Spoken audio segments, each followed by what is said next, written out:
umuntu ariga akumva ko nangize amashuri azagira ibyishimo, ariko abantu barangije amashuri babuze ibyishimo. Abantu bashakira ibyishimo abantu batakabona ibyishimo. Yemwe bamwe bajya ku gisimenti, abantu benshi bajya ku gisimenti ntabwo ari uko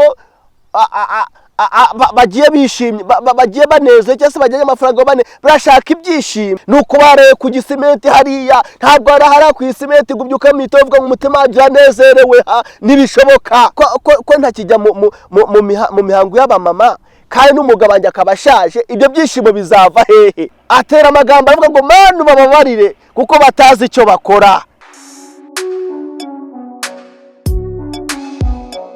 Ndabashuje mwese abakurikirana Sorowamu TV, kandi tunabiseguraho twari tumaze iminsi tutagaragara cyangwa se mutatubona tubasorera amavidewo y'ivugabutumwa bitewe n'akazi kenshi twari dufite. Muratwihanganira, ariko n'ubundi nabwo twari mu ivugabutumwa, twari mu murimo w'Imana. Ariko tunabashimira cyane, tubira muri comment zanyu, tubira muri comment mu magambo mugira mutubwira. Rwose mwarakoze, tubashimiye cyane, mwakoze gukunda ibiganiro byacu. Imana ibaha umugisha kandi ibagire neza. Muri comment rero banyohereje, nabonyemo umuntu abaje ikibazo ngo kwere kinkunda kwigishiza mu butayu. Ndajya nkusubize, mu butayu ni ahantu Yesu yakundaga, kandi nk'abarokore tugomba gukurikiza ibyo Yesu yakundaga cyangwa se ibyo yakoraga. Yesu yirwaga avuga ubutumwa, ariko akarara mu butayu. Yesu iyo yashaka kuvugana n'Imana yajyaga mu butayu.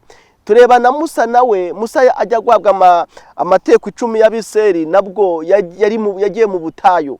Rero ubutayu ni ahantu tuvuganira n'Imana, ubutayu ni ahantu tuganira n'Imana. Ubutayu ni ahantu hameze gutya. Ndagira mbasana ubutayu ni iki? Ubutayu ni ahantu hataba ibyishimo. Mu butayu ni ahantu hataba ibintu bisakuza. Mu butayu nyine hari umuririmbyi yaririmbye avuga ngo mu butayu nta cyiza kibayo. Mu butayu uhajya ufite impamvu. Imana yacu nishimwe cyane. Mboneraho no gusubiza umuntu nabonye mu mavideo yasoye aseka abantu bajya mu butayu, ashima abantu batajya mu butayu. Ngo abantu bajya mu butayu bagasenga, bahamagara Imana, ngo bashaka amafaranga. Wa murokorewe, ndagiye nkwibutse kino: niba ugira ubuntu ukagira umugisha, ntukumve uko utaragira umugisha ari uko adasenga cyane cyangwa se ari uko Imana itamuzi. Reka ahubwo birangira ambwira mu Mubwiza ibice 3:1 ngo buri kintu cyose kigira igihe cyacyo. Niba ubonye umugisha ubaho umuntu utarabona umugisha. Niba ugiriwe neza ukagirirwa ubuntu, Imana ikaguteza imbere, wisuzugura utarabona umugisha, nawe isahe nijyaza abona umugisha mu izina rya Yesu. Imana yacu nishimwe cyane. Uyu munsi rero shaka tuganire ku ijambo rivuga ibyishimo. Bene data, hano mu isi buri muntu wese abashaka ibyishimo. Hano mu isi buri muntu wese abaharanira kugira ibyishimo. Igituma umusore ashaka umugore abajyanga agira ibyishimo. Igituma umukobwa ashaka umusore, umugabo abajyanga agira ibyishimo. Ariko abantu bashatse abagore babuze ibyishimo, abantu bashatse abagabo babuze ibyishimo. Mu izina rya Yesu Nazareti, Imana nitabara abantu babuze ibyishimo. Abantu bari gushaka amafaranga bashaka ibyishimo, ariko abantu bashatse amafaranga bakamazu meza, bakora ama business meze ko babuze ibyishimo. Abantu bashatse urubyaro barabyaye ingumba zigirwa ubuntu, Imana izakubyara, ariko babuze ibyishimo. Mu izina rya Yesu Nazareti, umuntu ariga akumva ko nangize amashuri azagira ibyishimo, ariko abantu barangije amashuri babuze ibyishimo. Abantu bashakira ibyishimo abantu batakabona ibyishimo.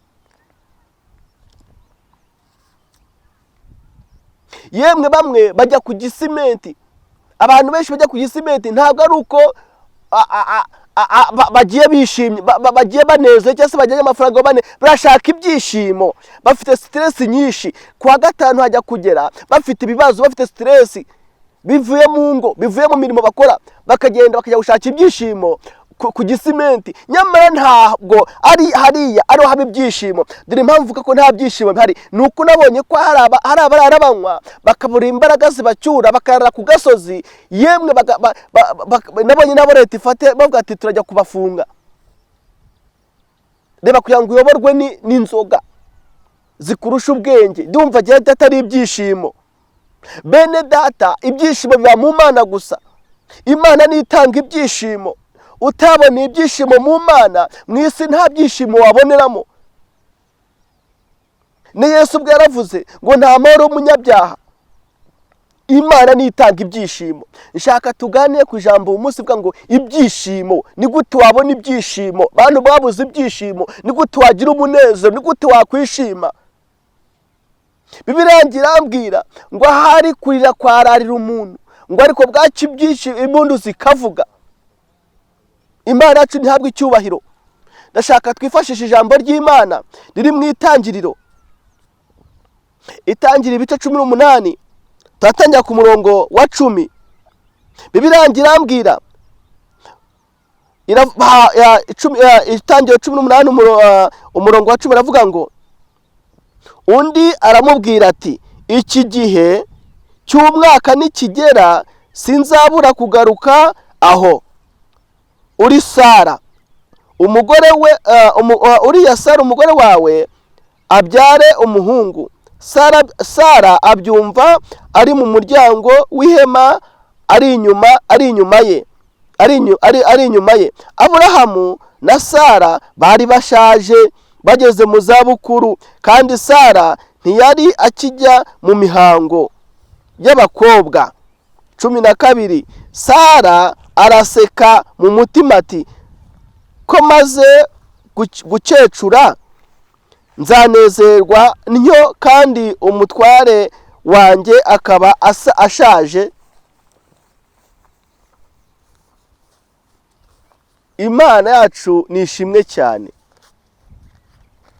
Sara nawe ubwe bitewe n'agahinda yari afite, bitewe n'imyaka yari afite, kandi uko birumvikana kuko Bibiliya irambwira ngo ntabwo yari akijya mu mihango y'abamama.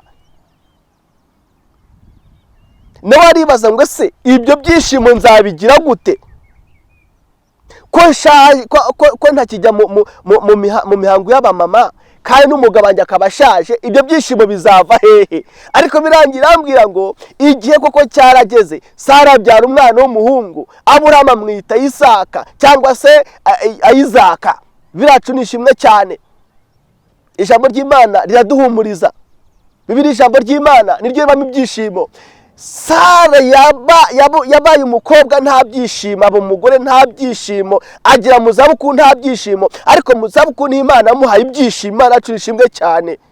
Wa muntu reka nkubwire, ntabwo nitaye ku gihe umaze urira, ntabwo nitaye ku gihe umaze bakwishyuza amadeni, ntabwo nitaye ku gihe umaze warabuze icyo wishyura amadeni, ntabwo nitaye ku gihe umaze wishyuza amadeni barakwambuye. Nitaye ku mbaraga z'Imana ishobora byose, nitaye ku mbaraga za Yesu Kristo watubambiye ku musaraba. Nzi neza yuko Imana ari igomba kuguha ibyishimo ukishima. Ntabwo nitaye ku gihe umaze mu rugo rwawe nta byishimo ufite, ahubwo nitaye ku mbaraga z'Imana ko igomba kuguha ibyishimo mu rugo rwawe mwiza rya Yesu Nazareti. Ntabwo nitaye ku gihe umaze business zawe zarapfuye, ntabwo nitaye ku gihe umaze akazi kawe karapfuye, nitaye ku mbaraga z'Umwuka Wera mwiza rya Yesu Nazareti. Ikintu kinzana mu butayu ni iki? Ni ugusenga Imana yo mwijije igahindura ibyanze guhinduka, ni ugusenga imbaraga z'Imana zikamanukira mu bantu. Ndaje mu butayu munsi kugira ngo sengera abantu bagira ibyishimo. Ntabwo kwiye gushakira ibyishimo ku gisimenti, ntabwo ushobora gushakira ibyishimo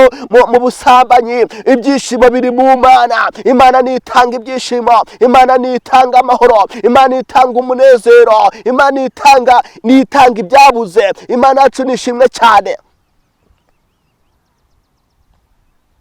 Imana nitanga ibyishimo. Nongeye mbabwire, Bibiliya imbwira umuntu wita Hana nawe ngo amaze igihe kiri cyane ari ingumba, yabuze umwana, ariko igihe kiragera Imana iramufungura, imuha umwana amwita Samweli. Dufite ingero nyinshi cyane. Umuririmbyi navuze ngo tuvuge iby'Imana ikora, tugatanga n'ingero. Ibyishimo, ni gute wagira ibyishimo? Ni gute wagira umunezero? Ntabwo amafaranga yitanga ibyishimo, ntabwo kubaka inzu ze bitanga ibyishimo. Imana niyo itanga ibyishimo. mperutse gusengera umugabo birambabaza cyane. Umugabo arafite imodoka ya parado, ariko akambwira ati buri uko nyinjiye ngiye kwitwara ibintu biraza bikafata amaguru nkumva arashanyaraye. Akaba atunze imodoka nziza ko nta byishimo. Ndabubwa ntireka nkwereka imbaraga z'Imana zihindura ibyaze guhinduka kandi zitanga ibyishimo. Kandi musengera nta parado mfite. Niyo mpamvu niba ufite Yesu ufite byose. Ndamusengera amaguru yamuryaga arakira, ubu imodoka arayitwara neza nta kibazo. Undi nawe ari muri Amerika, we yatwaraga, yarambwiraga ngo ibintu byazaga bikamuhuma amaso, ngo agashaka gukora impanuka agaparika.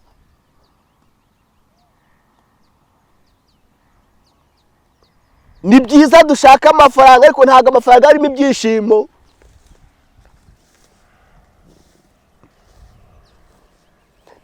Yemwe bantu mujya mu tubyiniro, ntabwo kujya kubyina aribyo biguha ibyishimo. Uzamara kubyina usangurana utangire wibuke na bya bibazo wahungaga bitangiye bigaruke bundi bushyashya.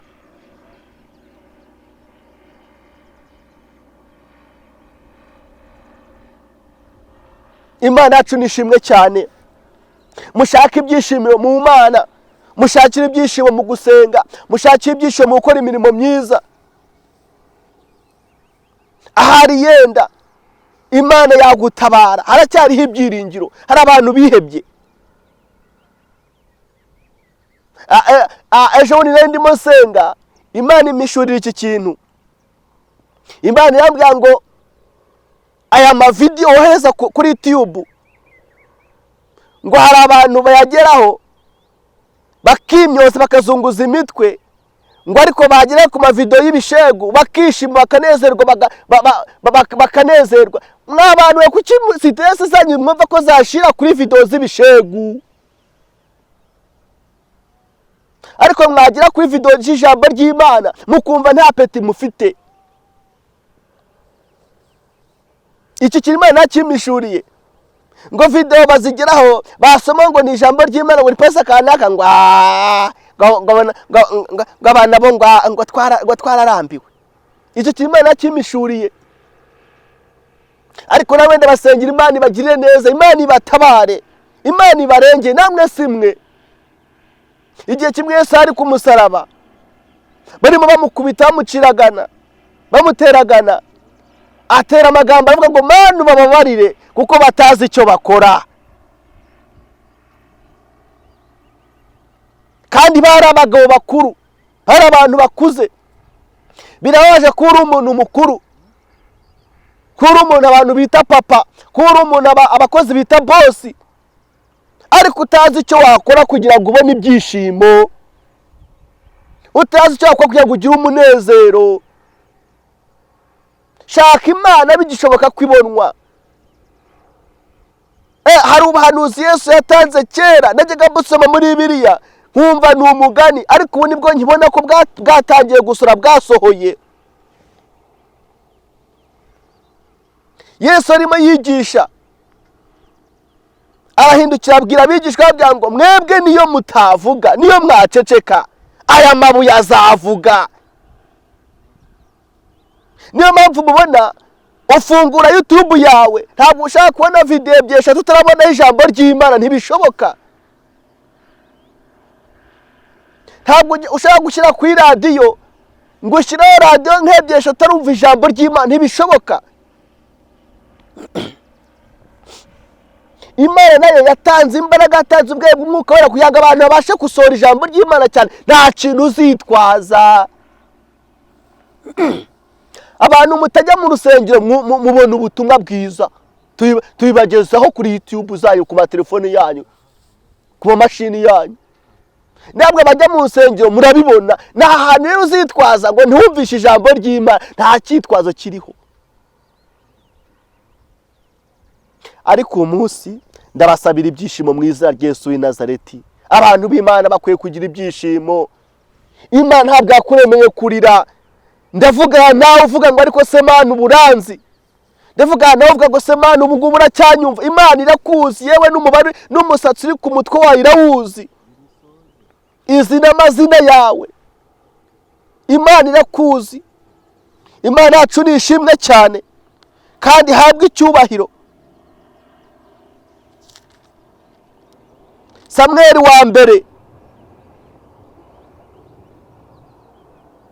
kadusome ijambo ry'Imana riri muri Samweli wa mbere ibice 2,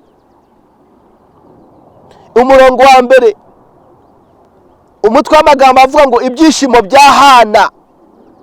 Umurongo wa mbere, maze Hana arasenga ati, umutima wanjye wishimiye Uwiteka, ihembe ryanjye rishyirwe hejuru n'Uwiteka, akanwa kanjye kagukiye ku banzi banjye, kuko nejejwe n'agakiza kawe. Imana yacu nishimwe cyane. Uyu ni Hana, yaramaze imyaka myinshi atabyara, ariko araje avuga ngo akanwa kanjye gashimishijwe n'Uwiteka, karanezerewe. Haleluya. Ibi ni byo byishimo nanjye nkusengera. Ubyuke mu gitondo uvuge ngo nanjye umutima wanjye uranezerewe. Wirwe nimugoroba uvuye ku kazi uvuge ngo umutima wanjye uranezerewe. Mu izina rya Yesu w'i Nazareti.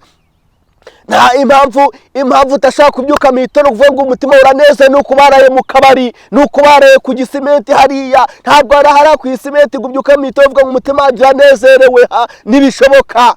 Ntabwo ushaka kuryama ngo urare urota inzozi mbi nka zikwirukanka, n'imbwa zikwirukanka, nusimbuka imiringoti ngo ubyuke uvuga ngo umutima wanjye uranezerewe. Ntabwo ibyo bintu bishoboka. Ntabwo ushaka kuryama ngo urare urota ubusambanyi uvuge ngo umutima uranezerewe mu gitondo. Ntabwo ibyo bintu bishoboka.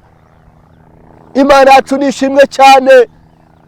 Ntabwo ushobora kuryama hasi ku iketi utagira matera ngo ubyuke uvuga ngo umutima wanjye uranezerewe. Ntabwo ibyo bintu bishoboka. Imana imiranye ku muntu uryama ku gitanda kitagira akaguru kamwe yategesheje amabuye. Mu izina rya Yesu Imana iguha igitanda. Imana iranyere ku muntu ari mu nzu ariko inzu irava, uko imvura iguye ntaryama ntasinzira. Imana niguha inzu itava mu izina rya Yesu w'i Nazareti. Urabona wabyuka mu gitondo ushima Imana ngo umutima wanezerewe gute?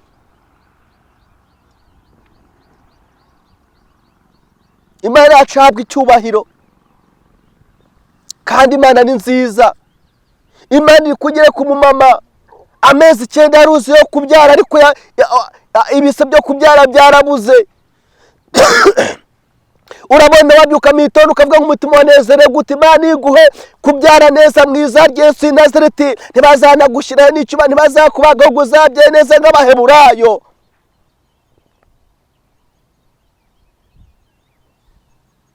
Imana yacu ihabwa icyubahiro kandi Imana ni nziza. Imana iri kunyere ku mugabo. Umugore ni umukire, afite amafaranga, afite imodoka, ku mugabo yamutaye. We wabyuka mu gitondo uvuga ngo umutima wanezerewe gute?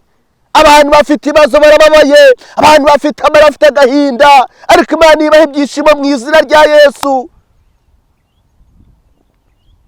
Imana iri kunyere ku muntu yazanye undi mu kazi, ari umuzanye kumupotinga kugira ngo bamuhe akazi, none yamutarije n'ababosi baramwirukanye. Uyu muntu yakongera gukunda abantu, kubaha akazi gute? Yakongera kubagira icyizere gute? Ni gute yabyuka avuga ngo umutima uranezerewe? Ntibishoboka. Ariko Imana yo bw'ijuru nibaha ibyishimo mu izina rya Yesu. Mana y'Iburahamu, Mana y'Isaka na Yakobo, Mana yahaye Hana ibyishimo, Mana yahaye Sara ibyishimo, ndasaba uha abantu ibyishimo mu izina rya Yesu w'i Nazareti. Abantu barababaye, abantu bafite agahinda, abantu bafite amarira, baha ibyishimo nyagora ku ngoma. Rero utanga ibyishimo, n'utanga amahoro mu mutima. Ndahamagara Mwuka Wera, ndahamagara Yesu Kristo utabara, wanesheje isi. Ijambo rye rirambwira ngo bana bajye mwitinya, ngo nanesheje isi na Satani. Mana n'ubu ngwino tuneshereze. Abapasiteri babuze ibyishimo kandi bo basengera abandi, baha ibyishimo Yesu Kristo. Ni gute basabira abantu ibyishimo kandi nta byishimo bafite? Abapasiteri baha ibyishimo, baha ibyishimo mu ngo zabo, baha ibyishimo mu nsengero bayobora, abarokore b'ibyishimo, abatarabarokore b'ibyishimo, uri Imana itanga umugisha mugire mu cyaro, humugisha abarokore n'abatarabarokore, humugisha abakijwe n'abadakijijwe,